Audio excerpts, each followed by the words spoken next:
and a time when many of the world's greatest universities are finding it increasingly difficult to break down the disciplinary silos that really stand in the way of collaboration, UMaine's sustainability focus is serving as a connective tissue that engages students and faculty from every UMaine college and empowers the creation of interdisciplinary teams whose expertise spans the natural and social sciences, engineering, and the arts and humanities. You might think that we're just tooting our own horn when we talk about UMaine's leadership. And if so, you must have missed last year's Mitchell Lecture when Professor Bill Clark, who leads Harvard's Sustainability Science Program, said that UMaine is, quote, far out in front, end quote, in its creation of a Sustainability Solutions Center. UMaine's leadership is manifest in many different forms. The results of our sustainability research are appearing in many of the world's most prestigious journals, such as Nature and the Proceedings of the National Academy of Sciences. In the last 6 years, UMaine sustainability researchers have been awarded almost $100 million in grants from the National Science Foundation. Just as importantly, we're helping to craft and implement innovative solutions right here in Maine. Working with the tribal communities, municipal planners, the forest products industry, real estate developers, the legislature's Environment and Natural Resources Committee, and many others. And we really are an active, valued partner in finding better ways to promote economic and community development while protecting Maine's extraordinary natural heritage. What better way to mark the 150th anniversary of UMaine's founding than to celebrate the many ways that our students and faculty are serving society via their focus on creating a sustainable future for all of us. Now, it is my pleasure to turn the podium back to David to introduce our keynote speaker. Thank you for being here.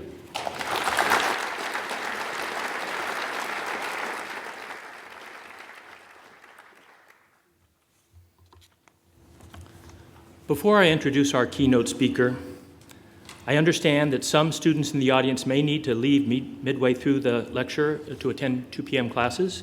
And for you students, I just want to point out that if you stay until the end of the lecture at 2:30, there will be free food at the reception. And I'm just saying that when I was an undergraduate, that news would have been a game changer. So it's a great pleasure to welcome Dr. Roger Pielke, Jr. to the University of Maine. With degrees in mathematics, public policy, and political science, Roger is an accomplished researcher as well as a prolific and engaging writer. Throughout his career, he has asked how science and technology can help us respond effectively to the challenges and opportunities involved in creating a brighter future for humanity. He has received numerous awards for his work, including an honorary doctorate from Linköping University in Sweden and the Public Service Award of the Geological Society of America. Roger has applied his keen intellect to a wide range of challenges, including such diverse issues as natural and human-caused disasters, world trade, climate change, and professional sports. A central theme in this work is the nature of interactions among science, policy, and politics. As he will explain today, there are multiple roles that science can play in society, and each role has different benefits and costs. By examining the trade-offs of these different roles, Roger's work can help us create a healthy balance of approaches to evidence-based decision-making. His work also reminds us that just as with the protection of democracy itself, we must remain eternally vigilant in examining and safeguarding the role of science in society. You sometimes hear academics portrayed as scholars cloistered in their ivory towers, disengaged from society. But I think it's safe to say that no one has ever had this caricature in mind when thinking about Roger's work. Because he has focused on many thorny issues about which people care deeply and often disagree strongly, he has sometimes been on the receiving end of professional as well as personal criticism. Of course, this is to be expected because academics who work on important but controversial issues must be prepared to endure slings and arrows.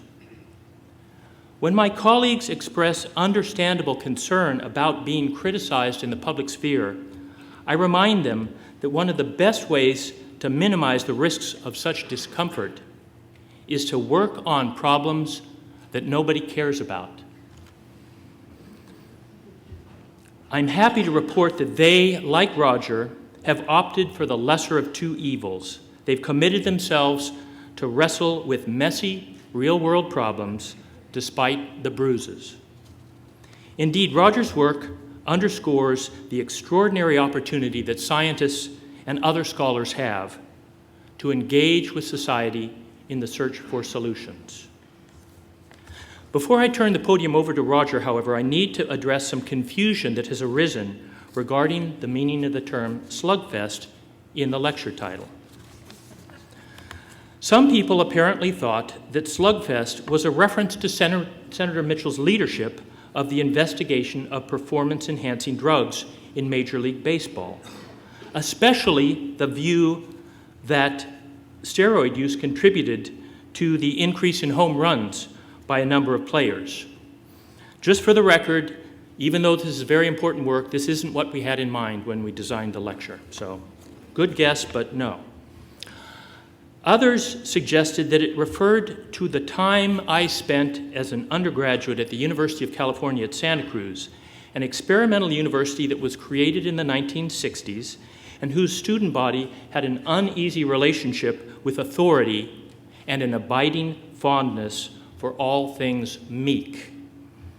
When the Board of Regents recommended that the students select the California sea lion as their mascot, and for the biologists in the audience, I know you all know that that would be Xylophus californianus. Just checking with you there. The students weren't objected to the sea lion because they said they are aggressive animals, not peace-loving animals. Instead, the students adopted as their mascot the lowly banana slug.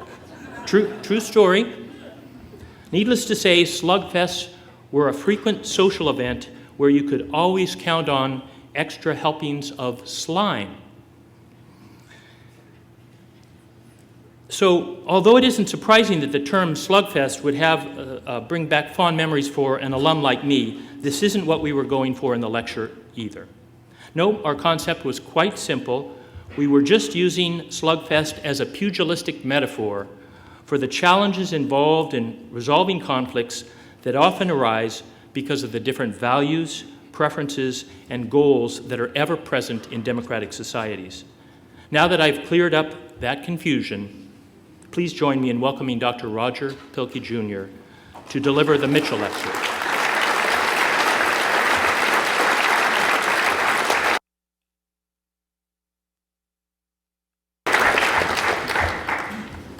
Thanks, David. Senator Mitchell, President Hunter, thank you so much.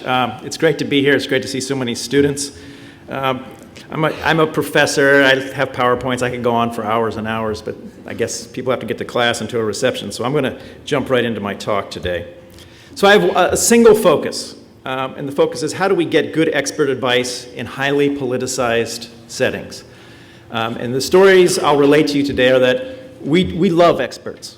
And sometimes we love experts a little too much. We need experts. We need experts to make society work, to make wise decisions. Sometimes we don't well use experts. So how do we go about doing that? Let me start with an opening story. This is about genetically modified organisms, agricultural biotechnology, and the chief scientific advisor of the European Commission, who was Anne Glover. Anne Glover was appointed in 2011 as the first chief scientific advisor for Europe, and she would often go out in public, as she saw as part of her jobs, popularizing science, and explain to people that the scientific evidence did not suggest that genetically modified agriculture was in any way dangerous. So here she says, this is from Science Magazine, by all means people can say for ethical reasons, for philosophical reasons, for economics, for politics, I am not keen on that, on GM food. But you cannot say it's dangerous when it isn't. The president of the European Commission, José Manuel Barroso, was asked, do you agree with your science advisor? And he explained, The science advisor has a purely advisory function and no role in defining commission policies. Therefore, her views do not necessarily represent the views of the commission. So you have a science advisor, she gives you advice, and you say, we don't listen to anything she says, don't you worry. Soon thereafter, a number of nonprofits, interest groups, civil society groups, wrote a very prominent letter that, this is after Juan Manuel Barroso was leaving office. Jean-Claude Juncker was coming in as the next president. We hope that you, as the incoming commission president, will decide not to nominate a chief scientific advisor, and instead will take its advice from a variety of independent, multidisciplinary sources with a focus on the public interest. I wonder who they might be thinking of. So, leading to much discussion, incoming President Juncker, he junked the chief scientific advisor. So the website was archived, and Glover was asked to return to Scotland. And right now, the European Commission is in the process of establishing a new committee to deal with scientific advice. But this example illustrates some of the challenges when scientists and other experts bring information that may be viewed as politically uncomfortable or inconvenient. A lot of times what we do is we say, thank you, expert, but we really don't need your advice. It's not just in Europe, of course. Republicans in the US Congress have decided not to support gun control research. There's an epidemic of violence in this country, and Republicans have said, no, we don't want to research that topic. They're opposed to that research. And it's not just Republicans. The Obama administration has a unit inside the State Department that every year produces assessments of the degree to which different countries engage in human trafficking, slavery, illegal work practices. As part of the negotiations for the Trans-Pacific Partnership, the trade agreement that's going on, reportedly, according to the media, the Obama administration asked its experts in the State Department to change some of their ratings so that some countries that were judged to be engaged in trafficking were determined not to be, in order to facilitate passage of this particular legislation. Again, experts are great, but when they get in the way, that's a problem. So conventional wisdom, how we normally think about these things, particularly in academic settings, is there's something out there called the truth. Scientists are trying to reveal it. Politicians often are trying to cover it up. Now, what I'm going to suggest in the next little bit is that this view of conventional wisdom is oversimplified. Reality is a little bit more complex.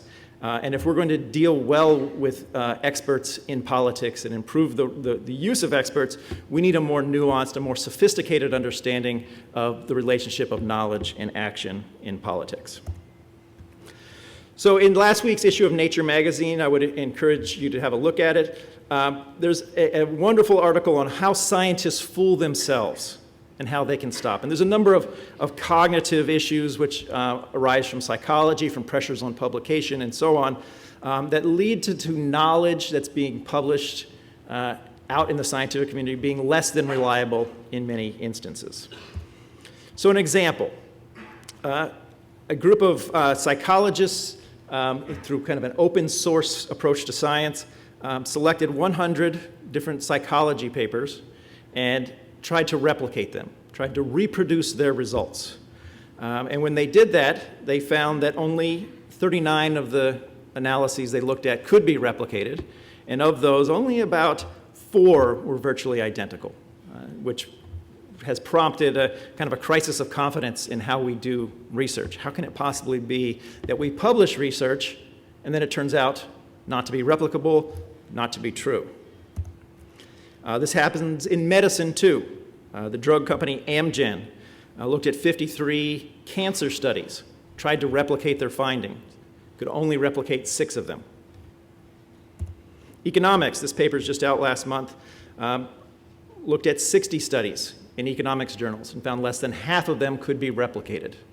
So when we talk about peer review and publications as the gold standard for knowledge, it turns out that peer review is a fairly low bar. Now, let me suggest that the crisis that science is facing now with replication is a subset of a much larger issue we face. And I'm going to introduce a term called an excess of objectivity. So in a very interesting study that has just recently also been reported in Nature, a group took a data set, and it happened to be red cards given to European soccer players. They gave the data set to 29 different teams. And they asked those teams, can you investigate this data set and tell us if red cards, which is kicking a player out of the game, are given to black players at a higher rate than to other players? Right? Very straightforward question, a very simple data set. So what happens is, and I know you can't read this, but each of the black boxes refers to a variable selected on the left that the different teams decided to use in their analysis. So you can see different combinations of variable: position, height, age, country, what club they play for, does the referee matter. The different teams assembled their analyses, and you can probably see where this is going. They came up with a range of results. My good friend and colleague Dan Sarowitz from Arizona State says science is sufficiently rich, diverse, and balkanized to provide comfort and support for a range of subjective political positions on complex issues. Let me illustrate this a little differently. So here's the results that these teams came up with. So the graph on your right, you see a dotted line going up and down. If the dot and the associated uncertainty doesn't cross that dotted line, that means they found an effect. If the uncertainty bar crosses the dotted line, they had to reject the idea they found an effect. And the two groups at the top found that black players received fewer red cards than other players. So it's possible to provide this set of answers to someone, and they can select among these results to find out whatever answer they want. So imagine you're in a legislature, and instead of red cards at players, you're talking about GM foods or some other topic. This is the point that Dan Sarowitz was illustrating, that there's a range of results that are plausible in science, and that diversity of views allows science to be readily mapped on our existing political debates. So what's true here? What's the right answer? It's a very hard question based on these results. So let me give you a more practical, real-world example. This involves me. In 2008, I was invited by a prominent company to participate in an expert elicitation. So in the world of insurance, you have insurance companies that will sell you and me policies. They bundle them all together, and then those companies buy insurance on their portfolios. That's called reinsurance. Big companies, it's insurance for insurance. In that industry, the rates for hurricane cover are determined by how they judge the frequency of future hurricanes to be. So I was invited as a panel, to participate in a panel of experts to be involved in an expert elicitation to help a major company come up with a projection of future hurricane rates to help set pricing in that industry. All right, so we gathered in South Beach, Florida. Here's the experts here, our facilitators. And the way that it worked, they gave each of us a little bag full of 100 tiddlywinks. You guys know what tiddlywinks are? Little tokens. And the experts, there was 8 of us, each got to allocate tiddlywinks across computer models based on our expert judgment as to which one best represented the future incidence of hurricanes. And then they took the tiddlywinks, added them up as weights, and then used that with the models to come up with an estimate of future occurrence. Doesn't matter what the company is, so I blacked out the information. This is an old story, and the details don't matter. Here's the models we were given. Here's the 5-year incidence of Category 3, 4, 5 hurricanes from these different models to hit the United States. There's 20 different models. You can see a wide range, and I hope you see the analogy to the red card case. But when I was there, one thing stood out to me as very interesting. I'm going to put a red line on this graph that's going to show the historical average hurricane incidence. Now, you don't have to have a PhD in statistics to understand what the relationship between this red line and the models is. Every single model we were given has a rate higher than the historical average.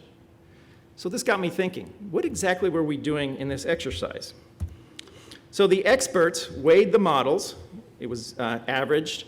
The results came out at 0.92 per year, category 3, 4, 5 landfalling storms, the most powerful storms. And I said, well, what would happen if instead of a bunch of PhDs, they got some chimpanzees to play with these tiddlywinks and allocated them at random? What would the results be? The random weighting came up with 0.91. So what we were being asked to do was really a function of the input that we were given. The experts were window dressing. Now, this is interesting, and in the process you might critique a bit, but it has consequences. So Paige St. John is a reporter. She used to be at the Sarasota Herald Tribune. She got a Pulitzer Prize for her series on reinsurance and moved on to the LA Times, which is what happens when you get a Pulitzer Prize. And she looked into this process, and here's what she concluded. This is in 2010. Instead of using 120 years of history to calculate the average number of storms each year, a new approach would estimate storms for the next 5 years. The change, so because the estimate of risk went up based on those models, created an $82 billion gap between the money insurers had and what they needed, because with higher risk, you need higher premiums to cover your expected losses. That was a hole they spent the next 5 years trying to fill with rate increases and policy cancellations. This is the change that led to record high Florida property insurance bills. So $86 billion was transferred from Florida residents to the reinsurance industry, and it just so happens that $82 billion is the identical number to the first estimated losses from Hurricane Katrina. So our work with the tiddlywinks led to economic impacts on residents of Florida equal to Hurricane Katrina. This, I would argue, is not the best use of experts. And since 2005, a Category 3, 4, or 5 storm has not hit the United States. So it was not a particularly good exercise. Now, Stephen Colbert coined this term truthiness, which I think deserves a greater place in our discussions of science and politics. Truthiness refers to things that we think of as true because we want them to be true. Wouldn't it be nice if the world conformed to our values, our expectations? Unfortunately, it doesn't. Now, let me give you a few examples of truthiness in politics. This is Senator James Inhofe. He was on the Senate floor one snowy Washington day with a snowball explaining that climate change was a hoax. Now, of course, a snowball on the Senate floor doesn't counter results from years of research into increasing global temperatures. Here's Al Gore with a picture of Hurricane Katrina, making an opposite point about a weather event and its relationship to climate change. Unfortunately for Mr. Gore, hurricane incidence in the United States is down by 20% since 1900, so is the intensity, and the Intergovernmental Panel on Climate Change says no robust trends in the annual number of tropical storms, hurricanes, and major hurricane counts have been identified over the past 100 years in the North Atlantic Basin. So when I show these two slides, I hope you have the reaction. You have two reactions. One is you think, ha, that guy, whichever guy you pick, is a fool. And the other one makes you feel a little uncomfortable, right? That's true. That's the feeling of truthiness, right? Boy, I really wish that that guy didn't say that, or that guy must be right because I agree with him. It's a challenge. Now, there's a lot of talk that goes around about politicians of this stripe or that stripe being anti-science. And I would argue to you that I don't think I've ever met an anti-science politician. Politicians love science. They love it to death. This is John Gummer, who was the Minister for Agriculture in the UK, today's Lord Deben, during the time that the mad cow disease broke out. This is him appearing on national media with his daughter, eating a hamburger to illustrate to people the safety of the beef supply. We now know that there was a crisis with mad cow disease. In 2011, I was on a panel with Bill Foster, who was then a member of the House of Representatives, lost his seat, and now is back. And this was a panel on research ethics with young scientists. And this is how I wrote it up on my blog at the time. Representative Foster said that scientists should expect that the information they bring to the political process, such as through testimony before congressional committees, will inevitably be distorted in the political process. He then raised what he called a difficult ethical question. If a scientist knows that their message will be distorted in the political process, to what degree should she or he pre-distort their message in hopes that what comes out the other end is a closer approximation to reality? And he said, if your political opponent says the answer is 5, and you well know the answer is 0, maybe you should go before Congress and say the answer is -5. I told the students gathered that I did not find that to be a difficult ethical question. Now, one of the challenges is that when we ask people their views about science, we're not really asking people their views about science. This slide comes from Dan Kahan, a psychologist who works at Yale University, who's done some of the best empirical work on public opinion on science and expert topics. And I'll just quickly show this. The graph on the left, so blue is liberal Democrat, red is Republican, shows the difference, or in this case, the lack of difference between Democrats and Republicans on questions of general scientific knowledge. Turns out that Republicans and Democrats as a whole generally have similar ability to understand scientific questions. However, on the graph on the right shows when they're asked specific questions about climate change, you get a sharp difference between Democrats and Republicans. Now, what Professor Kahan concludes from this, and I think there's pretty strong evidence for it, is that when you ask people questions about climate change, the reply they give you is not a reply about what they think about science. It's a reply telling you who they think they are. That issues of science get wrapped up in our identity. So when you ask people about climate change, they think of a lot of things other than radiative forcing. You can contrast that with issues like pasteurization, right? If you ask Republicans and Democrats about the science of pasteurization, not a lot of difference. It's not a highly politicized topic. But there are some issues, fracking, genetic technology, in agriculture, climate change, where the issue is more about politics than science. It's important to recognize that all efforts to communicate and engage are political. We resist that, particularly those of us in the academy, because we think that we can rise above the politics and focus only on the facts. And it turns out that's really a challenge in a lot of settings.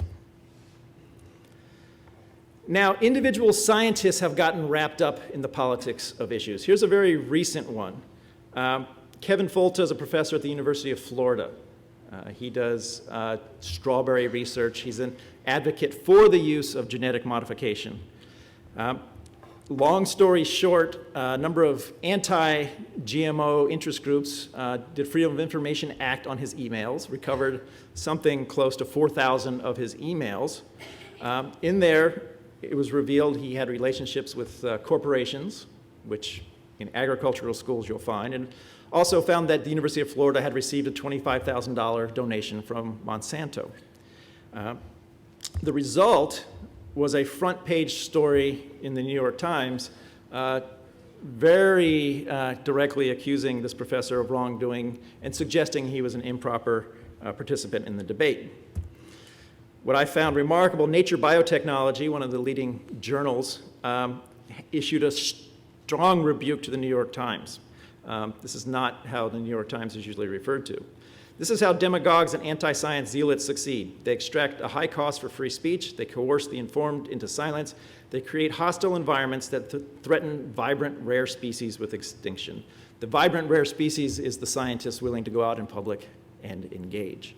Now, I can tell you that if it's a battle between individual scientists and the New York Times, the individual scientist is probably not going to come out very well in there, whether their science is good or not. And this will lead to where I'm going, which is the importance of institutions at the science-politics interface. I've had my own experiences.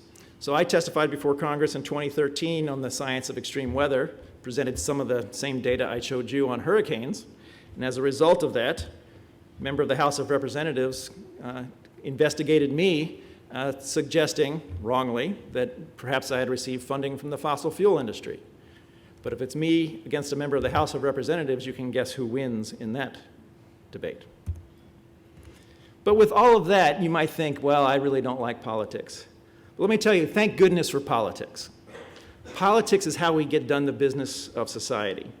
I often, as often as I can, I repeat this from Walter Lippmann, the famous commentator of American politics of the 20th century.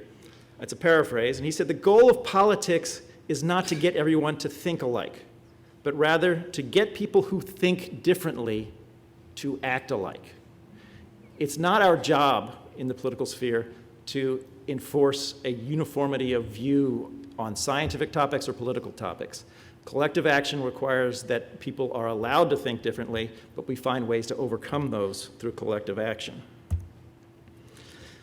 Now, let me introduce a concept of wicked versus tame problems. If we have an axis here of conflicting values, increasing uncertainties, in my book, The Honest Broker, I talk about tornado politics. If a tornado, as rare as they are in Maine, if it was approaching this building, if we wanted to evacuate to a shelter, the science would be enough for us to decide, right? If it's headed toward this building, we're going to the shelter because we share values. Where we share values, we don't see values. I contrast that with abortion politics, which there's a strong values dissensus in this country, and no amount of science is going to help resolve that question. We can expand it. Maybe climate change has conflicting values and high uncertainty, economic growth. Most people seem to like it, but it's unclear how we get it. There's a class of problems that are wicked.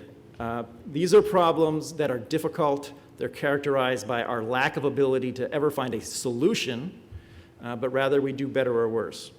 Tame problems are technical problems. Pasteurization of milk, evacuation from a tornado. We often try to shoehorn wicked problems into the tame problem framework and say, well, if only people were given more facts, the tornado's coming, they would take the right action. But if it's a wicked problem and you give people more facts, and you believe Dan Kahan's research, we're just allowing identity politics to take root in the context of science. So I had a chance in 2007 to write a book called The Honest Broker, in which I tried to map out a simple framework for thinking about how we can navigate this contested terrain, where science is uncertain, values are often contested. And I came up with this four-part framework, and it has a theoretical background, but I'm going to illustrate it to you through an example. So, this is actually a cry for help. Where should my wife and I have dinner tomorrow night? We're going to Bar Harbor. Right? So in this example, I want you to pretend like I'm from Colorado and pretend like you're from Maine. You're the local expert. I'm the decision maker. And I'm going to give you 4 ways we could have an interaction over this very important question between expert and decision maker. And obviously, this is an analogy for bigger, more important issues. All right, so here's the grid.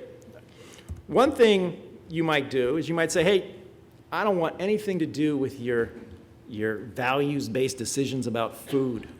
People from Colorado, they eat weird food and don't know anything about seafood. So what I'm going to do is give you the 2015 dietary guidelines from the U.S. Department of Agriculture. This is science. This is pure science. I'll give it to you. This will empower you to make a good decision about where to eat. All right? So I'll return to this in a second, but as a practical matter, it really doesn't help, right? Because it doesn't tell me where the restaurants are, what's on the menu, how much it costs. That's the pure scientist. The pure scientist tries to stay out of political issues. If we take that literally, then the pure scientist isn't engaged with decision makers. Another mode of engagement. You could be like the concierge at a hotel. I could come to you and say, could you recommend 3 places on the water that serve lobster? You could probably say, well, I can recommend 35. But The characteristic of the arbiter is that the decision maker uses the expert as a resource, right? I don't ask you, where do you think I should go? I ask you questions that can be answered empirically, that is, with the tools of science. That's arbitration, science arbitration. Another mode might be, you tell me where you want me to eat. You say, well, and I pick McDonald's here. Maybe you have stock in the company, you have a nephew who works there, you really like the food, but you really want me to make that decision. The defining characteristic of the issue advocate is an effort to have the decision maker reduce their scope of choice. So let me say that again. So your job as an advocate is to try to get me to converge on a decision that you prefer. And we see this in elections all the time, right? You want someone else to vote for your candidate, you're trying to reduce the uncertainty of that decision. Now, the honest broker of policy alternatives is at the other end of the spectrum. And I've illustrated that here with a guidebook, right? So there's a difference between pointing me to one restaurant versus giving me a book that has a list of restaurants. Now, at the end point, the honest broker is useless, because if you gave me the yellow pages, and yeah, my students ask me, what are the yellow pages? But if you gave me a telephone book full of restaurants on coastal Maine, it would be useless, because we would probably starve to death by the time we figured all that out. Honest brokering involves some commitment to value, some winnowing, but I would argue there is a huge difference between empowering me to make a decision with a guidebook versus telling me to go to a particular restaurant. One of the things to recognize about honest brokering, and this gets to one of those messy democratic questions, is that you are empowering the decision maker to make the quote-unquote wrong decision according to the expert. You might think you know the very best restaurant in Bar Harbor, but by giving me a guidebook, you're saying that responsibility and accountability for the decision is yours. That is a difficult one when we come to very messy questions like vaccination of children or action on climate change. Each of us has to decide where we draw that line between empowering decision makers and advocating for certain courses of action. Let me say, all of these roles are important in society. We need this whole grid to be filled out. One is not more important than another. They're all valuable. But I will say, in some contexts, some roles are more important than others. Let me go back to the food guideline and get back to the truth question. So which food guideline is the best? So I got one from Australia. Is it the Australian guideline? You might say, well, that's quite similar to the US guideline. It's a funny shaped pyramid, but that's all right. But what about the vegetarian food pyramid? Should meat be part of the USDA recommended diet? Well, the USDA is in charge of advancing economic interests of farmers and healthy diets. And it turns out, this is from last week, the US Department of Agriculture said sustainability is not going to be a consideration in their food guidelines. So the question of meat, they're going to step away from that. I would suggest that the idea that there is a pure science out there somewhere is a lot more difficult to find than we might think in practice. Now, a challenge that faces the scientific community and leads to a lot of the pathologies that we see is what I call stealth issue advocacy. This is the fifth category. Right? We represent ourselves as experts as either pure scientists or science arbiters. Oh, I just talk about the facts. I'm here for the facts. But really, we're advocating a particular outcome. Instead of getting science into politics, what that does is it brings the politics into the science. Right? So when you have that red card situation with 29 different studies, if you say, well, this study is the truest of them all, and it leads to a certain outcome, it could be that you are advocating for a particular action through science. And if I know one thing, that is, if science and politics come into conflict with each other, it won't be science that wins out. So I hope through this quick survey, you get a sense that the relationship of science and politics is far more complicated than truth speaks to power. As experts, we need to have open discussions about what our role is and recognize we have choices in how we take on those roles. And those choices are a function of how we think about democracy, how it should work, and the role of experts. I often tell my students, when you get in an airplane, we don't engage in stakeholder engagement to decide who's going to fly it. We say it's the woman or man with the pilot's license and the nice hat. They're going to fly the plane. Right? But there's many other settings, like the siting of a waste plant, where you want to have full citizen engagement. And there's a difference between those, and we have to engage. It's not a matter of just having everyone understand the truth. Now, let me say, as I get to closing, that here at Maine, you have a wonderful, wonderful opportunity. In my book, I argue that there is one of those 4 quadrants that is really an endangered species. It's the honest broker. It's very difficult to have honest brokering done. Experts love to advocate. We like to use our expertise as a platform for pushing for answers. Politicians don't want people to give them options, right? They don't want people to show up and say, well, you could do this or this. Harry Truman said, I want a one-armed economist to avoid the on the one hand, on the other hand, right? So honest brokering can't really be done everywhere. Not only do you have a wonderful center focused on solutions, which itself is fairly unique in the university landscape, but you have, as one observer put it, the personification of the honest broker in residence in your state. There's probably...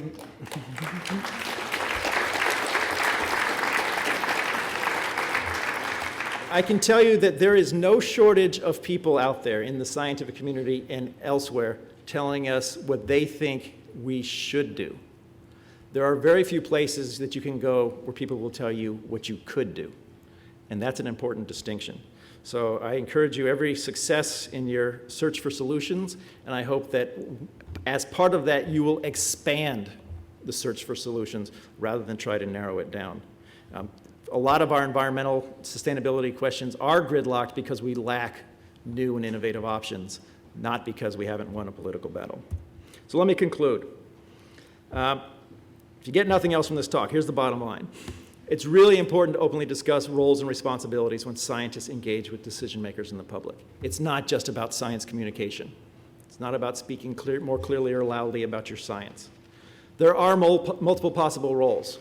It's not that one is better than another, but you can make better or worse choices about what role you take. Honest brokering is really difficult. There are very few institutions where it's possible. When it comes to engaging in politics, I like this quote. It says, you can't swim without getting wet. Don't enter the political sphere and say, I'm only going to talk about the facts and stay above. You need a strategy and a plan for how you engage with people when you present results. If you're the European Science Advisor, or you're the State Department with a report on fracking, or you're advising Jim Inhofe on climate change, the politics are going to show up. Individual scientists can't do it alone. Institutions matter.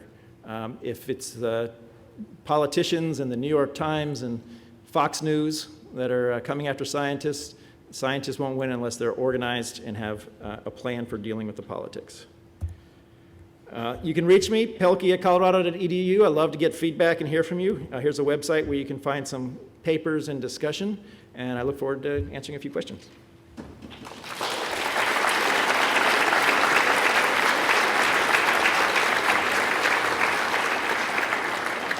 So for students who need to leave, this is probably a good time to do it. Don't forget about the food, though. And we now have time for some questions. And we have a couple people who are going to be in the audience with microphones, Tyler and I think maybe Brianne. So raise your hand if you have a question, and they'll come over with a microphone because this is being recorded, and your question will end up out in the ether. Tyler?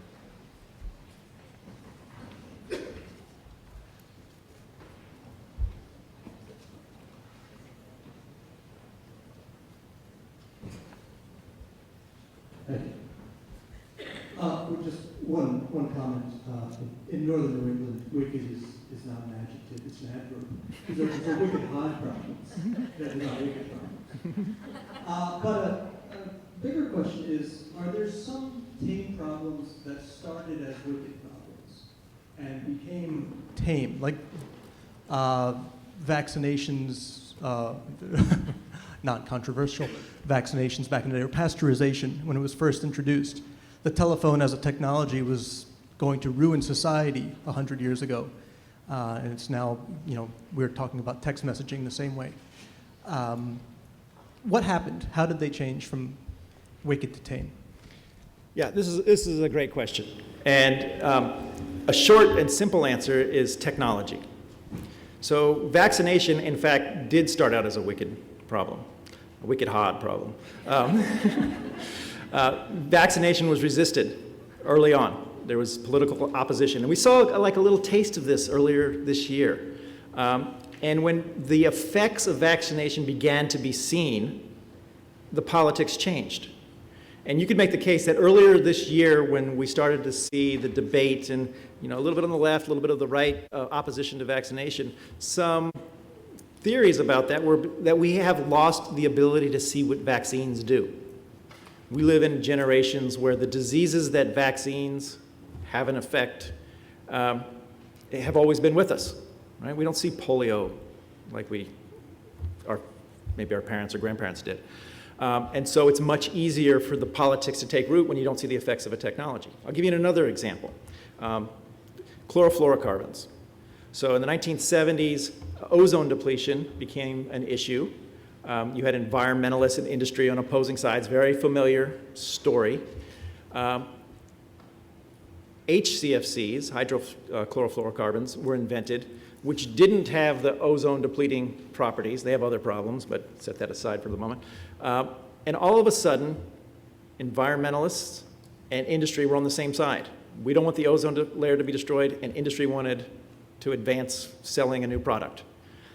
So technology, and I'll credit Dan Sarowitz for this insight, technology does something that science cannot. Technology can do something. It's not about what you believe, and you can see its consequences, and that is a much better base for organizing political action. So I've taken this insight in the context of climate change and suggested instead of arguing about the science of climate change, we ought to be arguing about the deployment of low-cost clean energy. We're starting to do that, I think, in the debate, but you can still see a lot of places where we argue about the science. Other questions?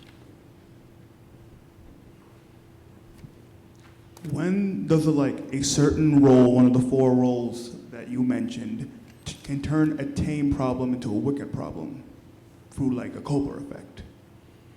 Yes, all right, so let me say that those four roles, they're very contextual, right? On one issue, you could work as an honest broker, go out to lunch, come back, be an issue advocate.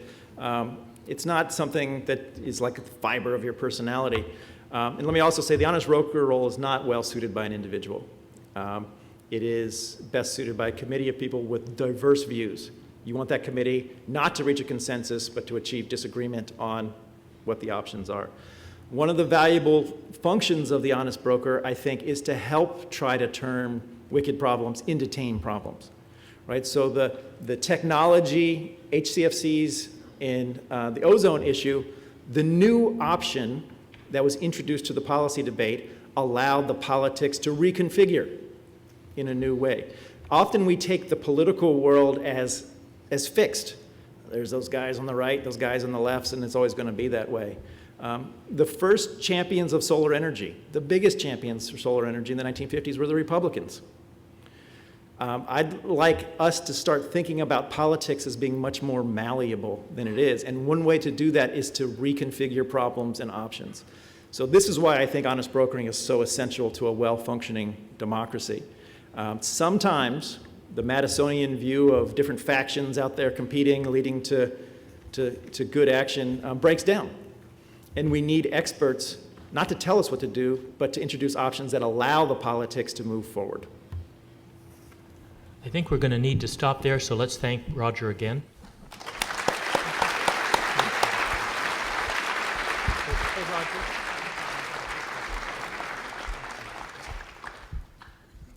Almost forgot about the gift. Roger, Thanks for coming all this way. Most of you don't know he also had to drive through the night because of some travel glitches. And giving such a thought-provoking lecture, we'd like to present you with this wonderful new book, The Historical Atlas of Maine. The atlas required more than a decade of extensive research. It's signed by the editors, our wonderful UMaine colleagues, Stephen Hornsby and Dick Judd.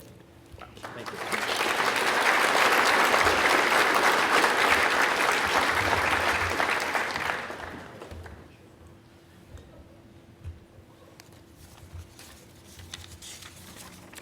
It's now my pleasure to turn the podium over to Mary Mitchell Friedman, who will introduce Senator Mitchell. Mary was an outstanding scholar and athlete at Waterville High School and Colby College, after which she received her law degree from the University of Maine School of Law.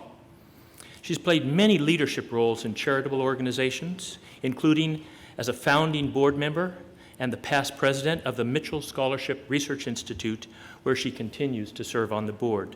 As you probably gathered, her connections to Senator Mitchell are both familial and professional. Welcome, Mary.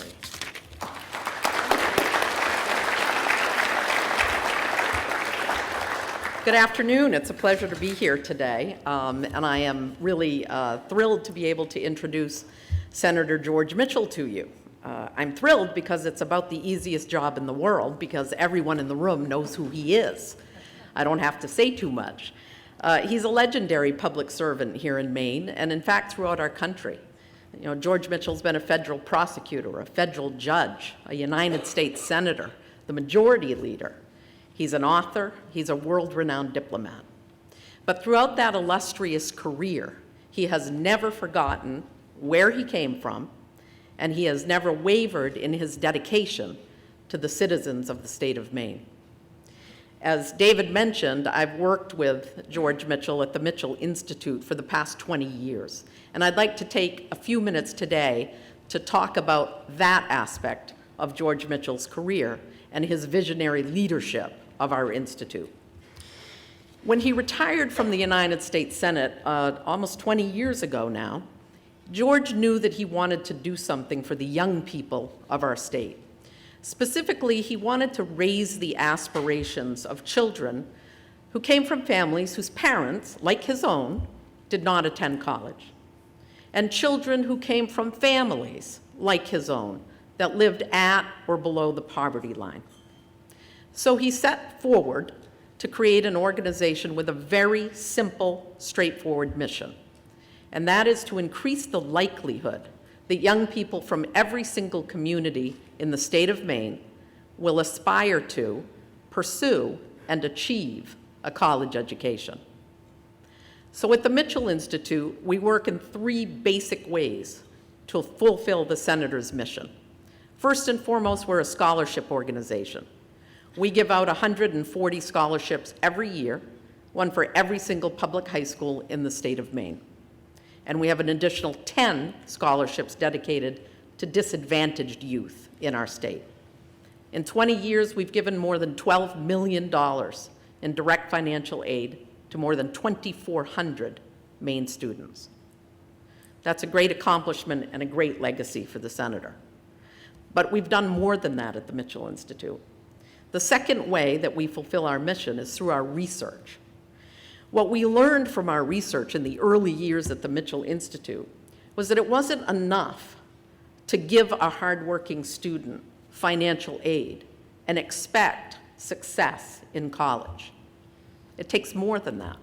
Maine students in particular face serious barriers to even aspiring to go to college. And once they do start college, the barriers become even greater in allowing them to finish. So what we learned from our research was that we needed to implement a third way to fulfill our mission, and that's through our programming.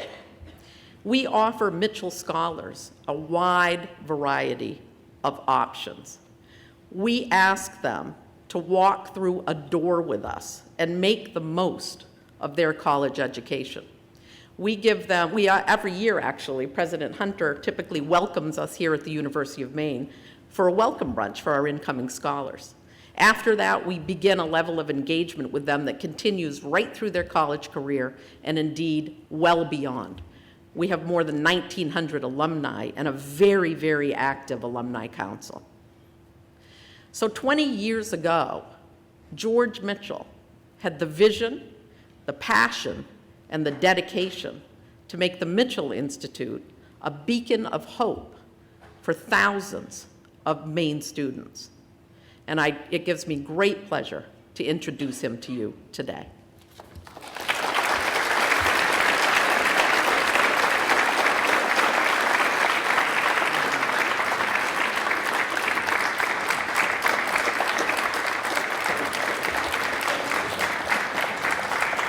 Thank you. Thank you very much.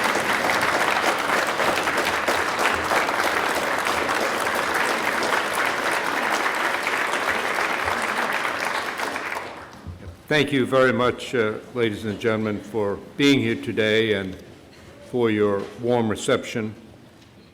My thanks to Mary for that very generous introduction. I speak so often that for me the highlight of the day is the introduction. And they say practice makes perfect. Mary's introduced me a lot of times in a lot of places, and she gets better every time. So I'm going to send you my speaking schedule, Mary. I'd like to bring you along. I thank David Hart for his outstanding leadership of this Center for Sustainability. He's done a remarkable job, he and his staff, in dealing with what I think is a critical issue of providing sustainable solutions to our problems here in Maine, and at the same time lessons for others all around the world. I want to thank Roger for his really terrific address, and interesting, entertaining, and extremely informative. I do have one suggestion, Roger. That slide that you showed my picture and quoting the president of the Arab League, I'm going to send you a few statements, similar statements by the president of Israel. It'd be very helpful to me if you'd put them both in on the next slide.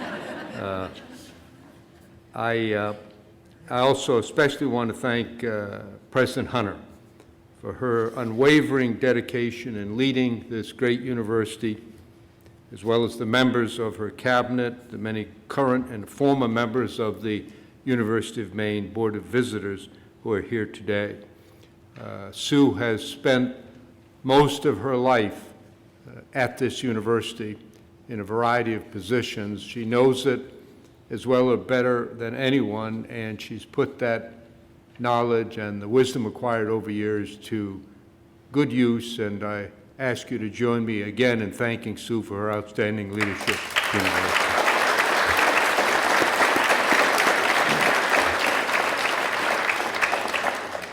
My brother Paul and my sister Barbara both graduated from the University of Maine, so it's always an honor for me to come here, and this is the first time in all the years we've had this that neither of them is able to be here, but they sent the second team in their behalf, my sister-in-law Janet and my brother Johnny, better known as the Swisher, the greatest basketball player in the history of Maine. And if you don't believe me, just ask him. Thank you all for coming. I do want to say a special word about my brother Johnny, because I attribute much of my success in life to him. As a young boy growing up in Waterville, having three older brothers who were very famous athletes was a huge burden for me. And early in life, I became known around town as Johnny Mitchell's kid brother, the one who isn't any good. I was not as good a player as my brothers. I was not as good as anybody else's brother. And so I developed a massive inferiority complex, but a highly competitive attitude. And so I labored for many years to try to figure out a way to gain more attention and fame and status than my brother Johnny had, which is very difficult. But I did achieve it. And I'm asked often by reporters and others, what really was the high point of my political life? People think in terms of the peace agreement in Northern Ireland and Senate Majority Leader and things like that. But the high point was in 1982, on Election Day, when I was elected to a full term in the Senate. I'd entered initially by appointment to fill a vacancy. And I was been way behind in the polls, but I was lucky enough to win. And the evening of the election, the traditional hotel ballroom political rally atmosphere, and as I struggled up to the podium in a very crowded stage in a crowded ballroom, my brother Johnny was standing at the microphone squarely in front of the cameras where he has stood for so many years. And when I got up to the microphone, he draped himself over me to make certain that any photograph of me would, of course, include him in it. And sure enough, the next day, the Portland paper carried a big front page picture of me giving my acceptance speech, and the caption under the photograph read, "Senator George Mitchell celebrating his upset election victory, being cheered on by an unidentified supporter." So I hope, but now, recently at the Cross Center, they created the Hall of Fame of Maine athletes, and they selected the 5 people about whom they knew there would be no dispute as to their qualification. And of course, the Swisher was one of them. So, Swisher, stand up, and I ask you all to join me in congratulating him.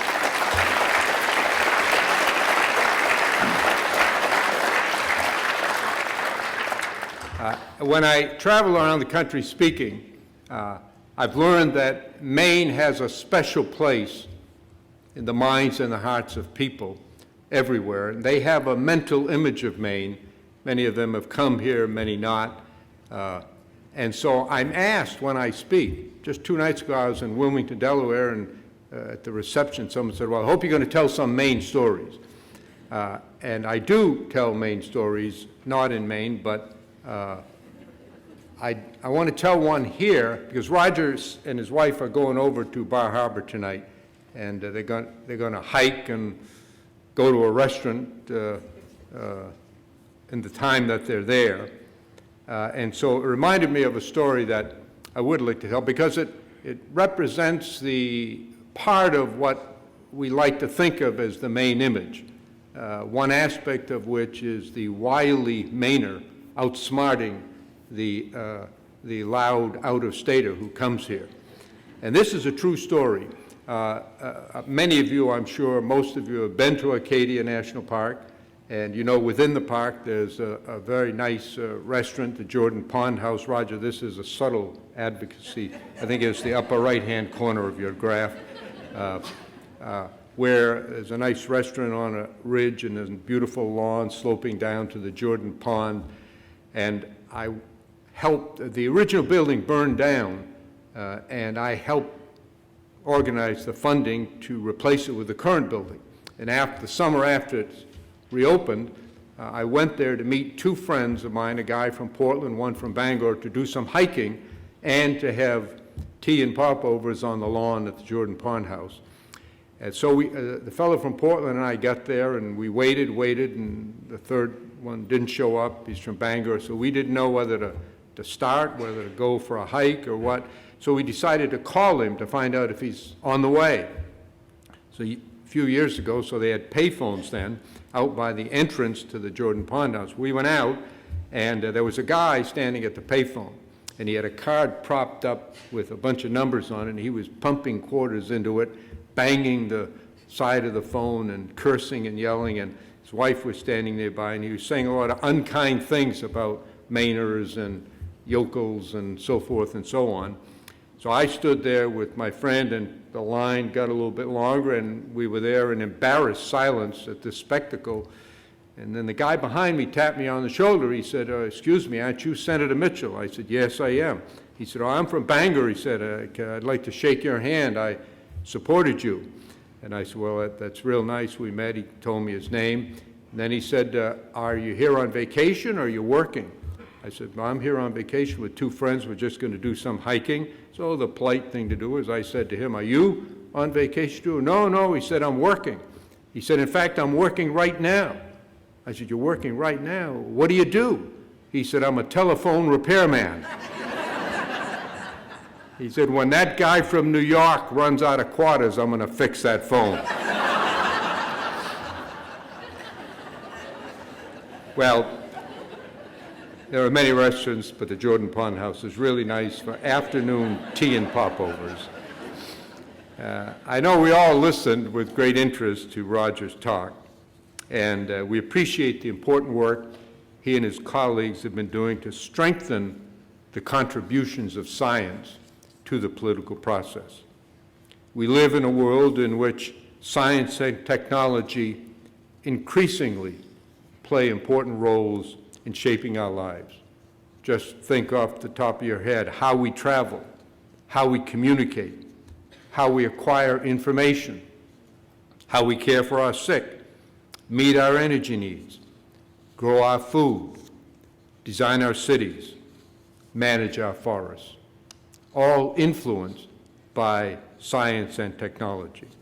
And yet, it's also clear, as Roger emphasized, that science can be manipulated to serve particular interests, and scientists themselves can get caught in the ceasefire, the crossfire that occurs during public debates. So it's easy to understand that there are some scientists who shy away from tackling controversial issues because it will draw them into political disputes. But, like Roger, I believe interactions between science and society need to be increased and strengthened. And what his talk did was, I think, provide a very valuable context within which to evaluate that. Science will always play an important role, increasing in this century, including in the pursuit of knowledge for its own sake, for diagnosing the causes of complex problems facing society, in particular medical problems. We're on the verge of, I think, solving many of the cancers that have had such an effect on human life, research and development for new technologies that make our life easier. When I served in the Senate, and in particular the years I served as Majority Leader, I had many experiences firsthand in observing the complex interaction between science and politics. There will always be a temptation for anyone advocating any cause to exploit the changing nature of scientific understanding, to cherry-pick that part of science that will prove them right. And there's a growing tendency to use uncertainty, which is a characteristic of both science and everyday life, as an excuse to avoid taking action. It's most evident now in the debate over climate change, where those who resist climate change, recognizing, I believe, the absurdity of the position that there's no climate change, have now subtly but gradually shifted to a position that the science is in dispute, that not every scientist agree, and therefore we can't act until there is unanimity. The reality, of course, is there will never be unanimity, and it's also true that if we wait until we get somewhere close to it, the damage will have been done. In fact, it's easy and common to blur the distinction between facts and beliefs, and to use science as a pawn in political debates that really are differences in beliefs.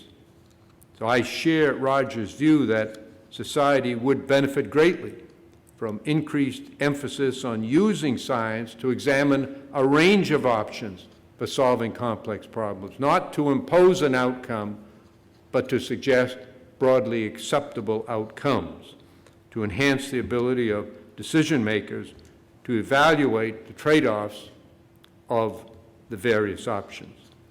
Now, this approach asks much of science and of the academic institutions in which so much research and scholarly work is conducted. It asks scientists and other scholars to focus more of their attention on understanding and helping to solve the complex but practical problems we face every day. This approach also requires emphasis on building relationships with diverse partners based on open communication, trust, and mutual respect. Such engagement increases the potential for developing a shared understanding of the problem, the first step toward a solution, and then to find viable solutions. This honest broker role is likely to be especially useful in addressing the need for sustainable development. I believe one of the most pressing issues of our time. The central goal of sustainable development is to increase human well-being, particularly for those living in poverty, in ways that also protect the planet's life support systems, so current generations can meet their needs without compromising the ability of future generations to meet their needs. Although the meaning of the term continues to evolve, I believe the essence of sustainable development is its focus on the type of world we want to leave for future generations. How can we make decisions that result in a strong economy, in thriving communities, and a healthy environment? How do we balance the need for change and continuity in our policies and our politics? And how can we ensure that future generations have more opportunities than we do, not fewer? It's particularly gratifying for me to see that the University of Maine and this Center for Sustainability Solutions in particular have emerged as leaders in the development of innovative ways to tackle sustainability. For nearly a decade, hundreds of students and faculty working with the center have been focused not just on diagnosing the causes of sustainability problems, but helping to solve them. They've built productive collaborations with many stakeholder organizations representing local, state, federal governments, business and industry, and citizens and consumer groups. They've created interdisciplinary teams with a range of knowledge that matches the multifaceted nature of sustainability challenges, including expertise right here at this university in this center, expertise in economics, engineering, law, environmental science, and communication.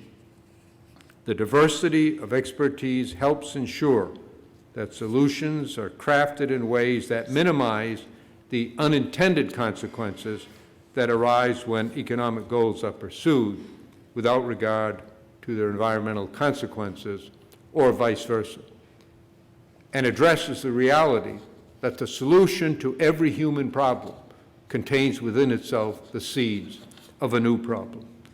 I commend the many students, faculty, and university leaders who've worked hard to develop this unique problem-solving capacity. More than 20 research teams have used these novel approaches to tackle a range of challenges, including municipal planning, forest management, water quality, solid waste, climate adaptation, agriculture, renewable energy, and food insecurity. All of them serious, daily life problems among our people. Similar programs are now underway at other colleges and universities throughout the state and are spreading beyond Maine in conjunction with the New England Sustainability Consortium that this center is helping to lead. Project by project, partnership by partnership, they're demonstrating the value that higher education can bring to society beyond the direct knowledge of the individuals trained here by engaging with citizens and officials at the local level. They don't assert that the university has all the answers. They appreciate the tremendous value of the real-world experience and know-how of those with whom they deal, not all of whom have had the privilege of a college education. They aren't promising quick fixes. They understand that the road to solutions can be long and winding, and success requires patience, persistence, and most of all, humility and a respect for others, all others with whom we engage. This quest to make a difference, to give back to society, has always been the most rewarding part of my work. In the Senate, chairing the peace process in Northern Ireland, creating the college scholarship program that Mary mentioned, I believe in the importance of public service. So the ethos of this center, working together to help build a better world, is mine as well. I believe the long-term rewards of such work will far more than outweigh the many difficulties involved. By articulating a common vision, by establishing broad-based partnerships, by focusing on the needs of others, by listening to the people we are trying to help, we can create a better future here in Maine and hopefully, ultimately, in the nation and the world. Thank you all again for being here, for your support, and I'll be glad now to take your questions.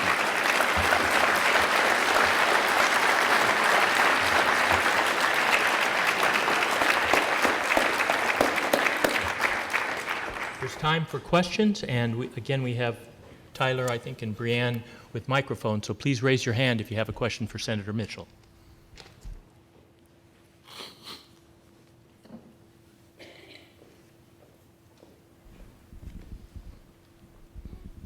Senator Mitchell, Peter Madigan from Portland, Maine, and a graduate of '81. Could you address the problems that you saw when you were in the United States Senate, how we now face an issue with the issue of climate change being more about the economies and the amount of money that members of the Congress feel they're going to need to spend to address these problems?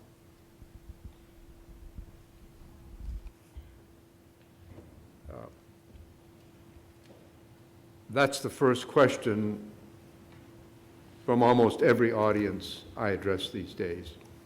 How do we deal with the problem of dysfunction in our political process, the seemingly unbridgeable gulf between the two parties, particularly in the Congress, and the resulting inability to address climate change and many other important issues. I think the first thing is to establish a context. There never was a time in American history when politics was sweetness and light. It's always been rough. It's always been difficult. There's a professor here at the university, Amy Freed, who wrote an op-ed article in the Bangor Daily News a while back describing the election of 1800 for president. The candidates were now national icons of our history. Thomas Jefferson was the challenger, John Adams the incumbent. And what they said about each other and their supporters was far worse than anything that Obama or Romney said, or even that Trump and some of his colleagues are saying today. The difference, of course, is that then those words were written, read by only a few, and mostly distant in time and location. Today, because of the enormous technological advances in communication that have been made and the ubiquitous and overwhelming power of electronic media, particularly television and the negative TV spot, why, of course, it's by far the single most important factor in addressing the public, reaching the public, creating and changing attitudes. I have two suggestions, really three. The first one is there ought to be a greater effort on the part of the individuals to establish personal relationships. On the day that I was elected Senate Majority Leader, one of the first persons I called was Bob Dole, who was then the Republican leader in the Senate. And I asked if I could come to see him. He said, of course. I went to his office, and I said to him that you've been here a lot longer than me. He'd been there for decades. I had been there just a couple of years. But I know enough to realize that the jobs of running the Senate as leaders is very difficult under the best of circumstances, impossible if we don't have some trust between us. And so I suggested to him how I intended to behave toward him and asked him to behave the same way toward me. I set forth really the most basic standards of fairness, decency, respect, fair play. He was delighted. We shook hands.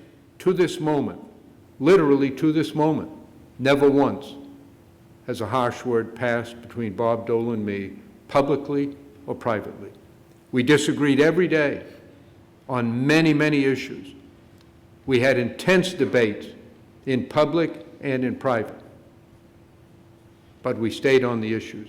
We didn't make it personal. We didn't try to embarrass each other. We didn't try to exploit the other. Unfortunately, that's missing now, and I think it's a sad, sad change, and it's made it much, much more difficult. A second suggestion has to do with the drawing of district lines in the House of Representatives. As you know, our Constitution requires a census every 10 years, and then the House 435 members districts are redrawn so that they'll all represent approximately the same number of people. We've always had politicization of the drawing of lines, but technology, again, which is neutral, now permits the drawing of lines with a precision that goes far beyond anything until just a few years ago. And as a consequence of that, the pivotal moment in election to the House of Representatives is no longer the general election. The general election is largely irrelevant in elections to the House of Representatives because of the 435 members, fewer than 50 are in congressional districts that are genuinely competitive as between the two parties. That is, right now, I can tell you who's going to win, Democrat or Republican, in 385 of the 435 congressional districts next year. Now, what that means is that the pivotal moment is now the nominating process. And we all know that we have a dismal record of participation in the electoral process in this country. 50 to 60% in hotly contested presidential elections, far fewer in congressional off-year elections, and minimal in the nominating process. As a result, the most ideologically committed, the most active partisans who tend to be hostile to compromise, tend to insist on getting all of their way, are the ones who do the nominating and therefore the electing. So members of Congress, of the House especially, are not responsive to the wishes of all of their citizens. They are responsive to a very tiny minority, which tends to be extreme in their positions on both sides. And until we get a reduction in the politicization of the redistricting process, that won't change. There's hopeful signs. The Supreme Court this June rejected a challenge by the Arizona legislature, which sought to establish the principle that no entity other than the legislature itself could engage in redistricting. The court said no, paving the way for efforts now in 16 states, led by California and Iowa, to not, you can't eliminate partisanship, but drastically reduce it and have independent bodies do the redistricting. And it's having dramatic effects already in Florida, a major decision in that regard, although that's being appealed also. The final factor is money. When I was Senate Majority Leader one time, I was so frustrated that I exaggerated to make a point. I took a large block calendar, I blew up about as big as this screen, projected it on the wall, and it was all blacked out except for a few slivers of white. and I convened a meeting of senators. And I said to them that I come to work at 7 o'clock every morning, and on my desk are at least a dozen, 15, 18, 20 requests from senators. Don't have a vote at noon because I'm having a fundraising luncheon. Don't have a vote at 4 because I got a fundraising reception, or 6, or 7, or 8, or 9.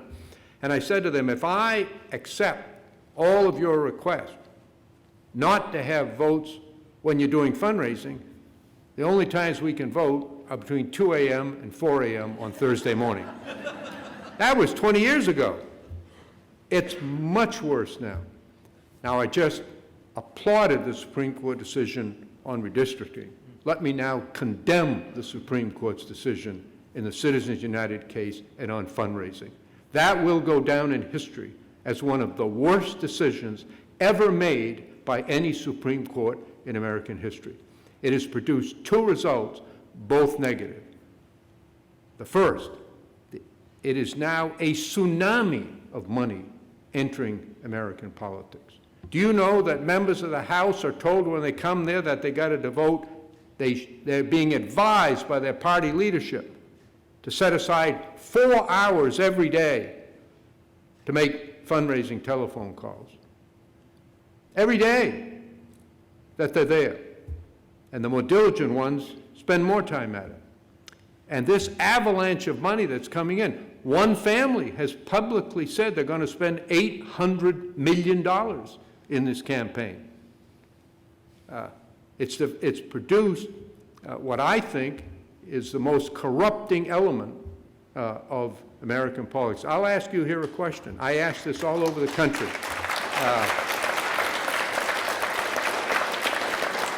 How many here believe that members of Congress are more responsive to their constituents than they are to their donors? Not one hand. All the time I've been asked that question, all over America, thousands and thousands of people, one person raised her hand. It was in Washington, D.C. about a year ago, and after the event, I went up to her, the woman, and I said, I don't want to embarrass you, I said, but you're the only person in America who's ever raised your hand, so I think I should ask you, why? She said, it's very simple. My husband's a member of Congress. That's the reality. And the Supreme Court didn't create the problem. Money has always been an issue in politics, not just in America, but everywhere. But it opened the floodgates. And now we get not only billions and billions of dollars coming in, we have less transparency than ever. Just in yesterday's paper, a committee that had announced that it's going to spend $20 million on behalf of Senator Rubio in his quest to be the Republican nominee for president, announced that they are not going to disclose where the money came from because they're not required to do so. I'm not picking on him, they all do it. So now you have the deadly combination of billions of dollars pouring into the process and a decrease in transparency so you as citizens don't know where the money's coming from. That's corrupting. The corruption is not I saying to Senator Hart, if you'll cast a vote yes on this bill, I'll give you a bag full of cash. Fortunately, in our country, that's very rare. The corruption is in your non-response to my question. The trust between the people of this country and their elected representatives has been severed. And that is a corruption that means democracy cannot function surely as effectively as it should, and it will create further problems down the road.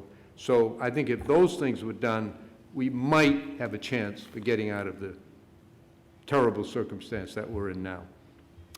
One more. I think we probably have to call it. Okay, thank you. I apologize for the length of the answer.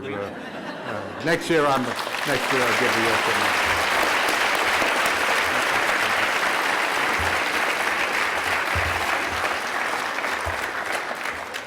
Senator, to thank you for your inspiring remarks and steadfast support. I want to give you a copy, like we did with Roger, of this wonderful book, The Historical Atlas of Maine. Even though you've probably know more Maine history and have visited more Maine towns, grange halls, lobster pounds, factories, and high schools than anyone on the planet, I suspect that you too will learn something from this fascinating atlas. Thank you so much. Thank you, David.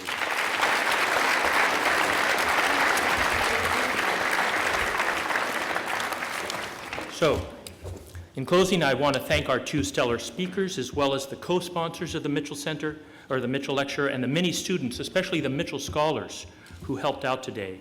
I'm particularly grateful to my wonderful colleagues in the Mitchell Center, especially Ruth Halsworth, Carol Hamill, and John Peckenham. Without them, this event wouldn't be possible. There will now be a reception, and unlike Senator Mitchell, I do not want to sound like an issue advocate and urge Roger or anyone else to go anywhere in particular, like the Jordan Pond House. But I will say that there's lots of good food and beverages in the foyer of the Collins Center, about 100 yards away. I'm guessing, however, that there won't be as much slime as we served during the Slugfest I attended back at UC Santa Cruz. Come to think of it, that's probably a very good thing. Thank you.